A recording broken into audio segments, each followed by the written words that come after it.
वहां पर सभी देवी देवता, यक्ष, गंधर्व, किन्नर, ऋषिगण सभी आए थे। उस सभा में एक प्रश्न उठा कि इस 3 लोक 14 भुवन में सबसे कीमती वस्तु क्या है। सबने अपनी अपनी राय दी। किसी ने कहा कि हीरा, कोई कहे सोना, कोई कहे चांदी। तो ऋषिगण भी बैठे थे, उन्होंने कहा नहीं, ये चीजें तो कईयों के पास मिलेगी। यहां भी कईयों के पास होगी। किस किस के पास है, हाथ उठाना। मैं ये थोड़ी पूछ रही कितना है, जिसके पास है हाथ उठाइए।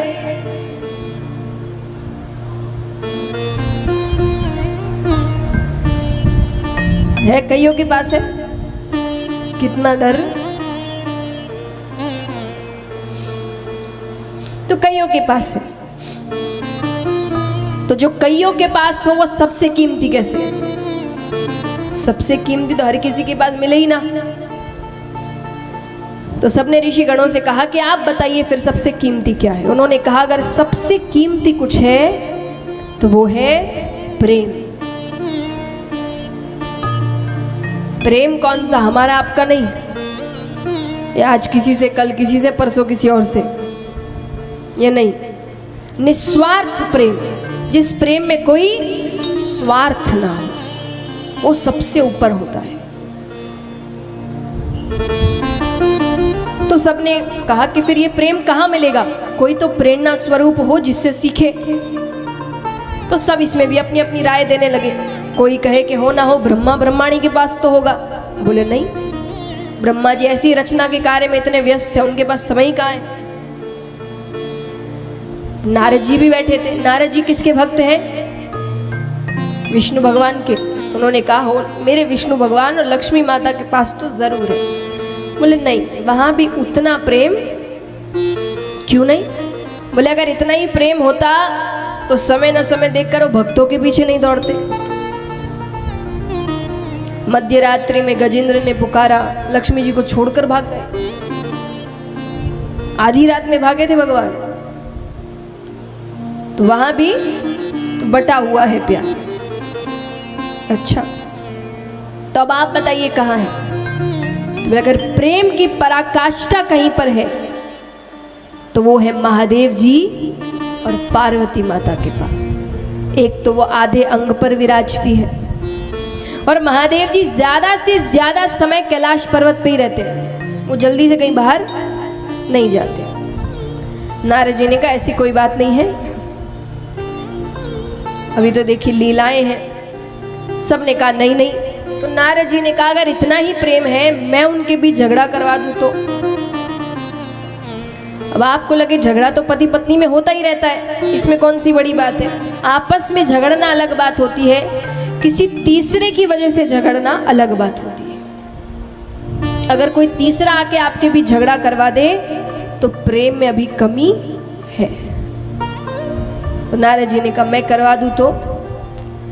बोले तब का तब देखेंगे। अब नारद जी रोज कैलाश पर्वत जाए पर दोनों को साथ बैठा देखकर वापस आ जाए। एक दिन संयोग से महादेव जी कहीं गए हुए थे। नारद जी गए, माता को प्रणाम किया।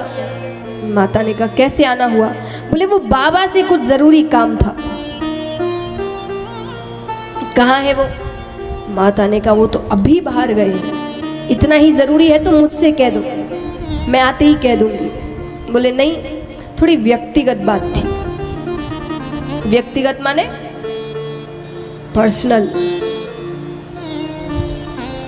सबको नहीं बता सकते।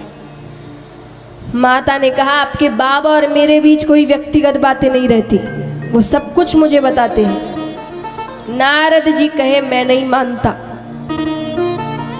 पुरुष कोई ना कोई बात तो स्त्री से छुपाता ही है। अब यहाँ जितने भी शादीशुदा पुरुष बैठे हैं, घर जाके सबकी क्लास लगेगी।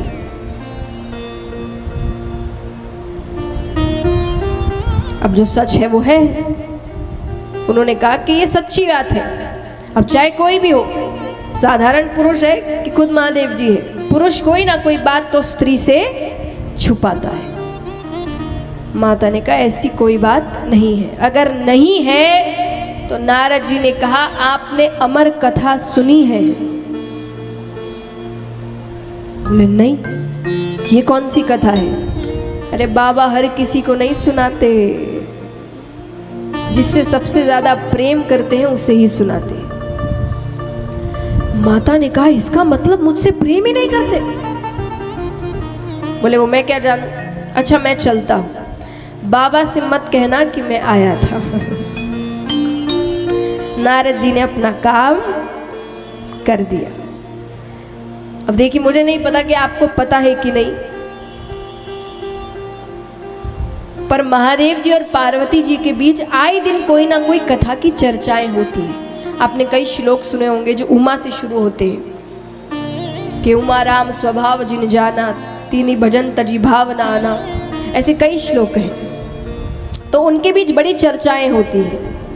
तो उनको ऐसा लग रहा है, जब इतनी कथाएं मुझे सुनाई तो ये क्यों नहीं सुनाई, इसमें ऐसी कौन सी खास बात है? बस उनके दिमाग में यही चल रहा है, मुझे क्यों नहीं सुनाई, मुझे क्यों नहीं सुनाई, ऐसी कौन सी कथा है? अब यहाँ भोले बाबा शाम के समय वापस आते हैं। रोज की तरह कोई स्वागत नहीं, कोई आओ भगत नहीं, दरवाजे पे कोई लेने नहीं गया, खुद ही अंदर आ गए, बैठ गए,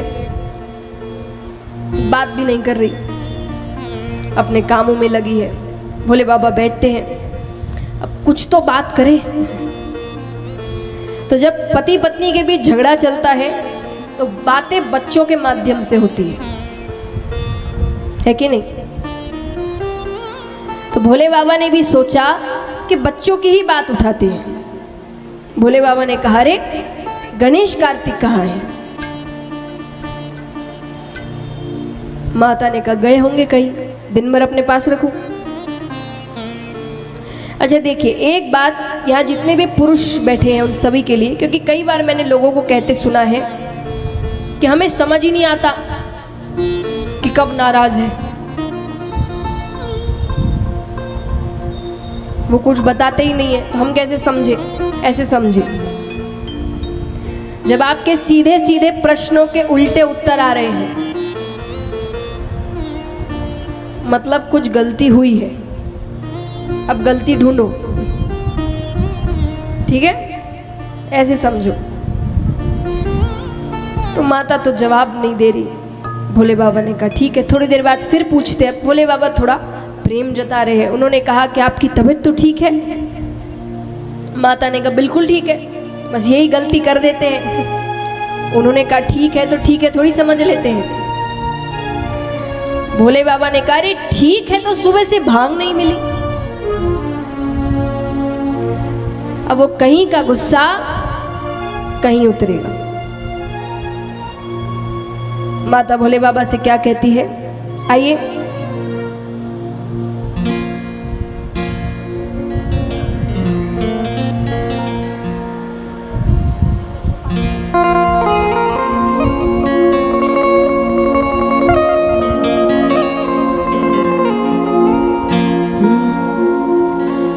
भोला भांग तिहारी उनित घोटत घोटत हारी, कि भोला भांग तिहारी उनित घोटत घोटत हारी। अरे मेरे दोनों हाथ दुखाए, तेरी एक दिना की होए तो घोटू रोज न घोटी जाए। भोला भांग तिहारी।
मेरे दोनों हाथ दुखाए, तेरी एक दिना की होई तो घोटो रोज न घोटी जाए।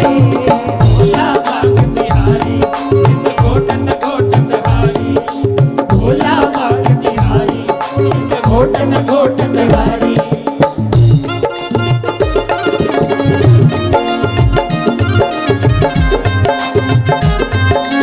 मेरी बड़ी ताली आएगी।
माता कहे हिमाचल राजा की बेटी है, वो एक राजा की बेटी है, मैंने एक काम नहीं किया बोले अपने पिता के घर में, और जब से यहाँ आई हूँ तब से भांग घोट रही हूँ। तो माता क्या कहती है, नाजुक तन को नाज से पाला कैसे सहू कसाले, नाजुक तन को नाज से पाला कैसे सहू कसाले, नाजुक तन को नाज से पाला कैसे सहू कसाले, नाजुक तन को नाज से पाला कैसे सहू कसाले। भांग तुम्हारी घोटत घोटत हाथ में पड़ गए छाले, हाँ छाले, हाँ छाले, तेरी रोज रोज की, तेरी रोज रोज की अकड़ रे भोला हमसे सही न जाए, तेरी रोज रोज की अकड़ रे भोला हमसे सही न जाए, तेरी एक दिना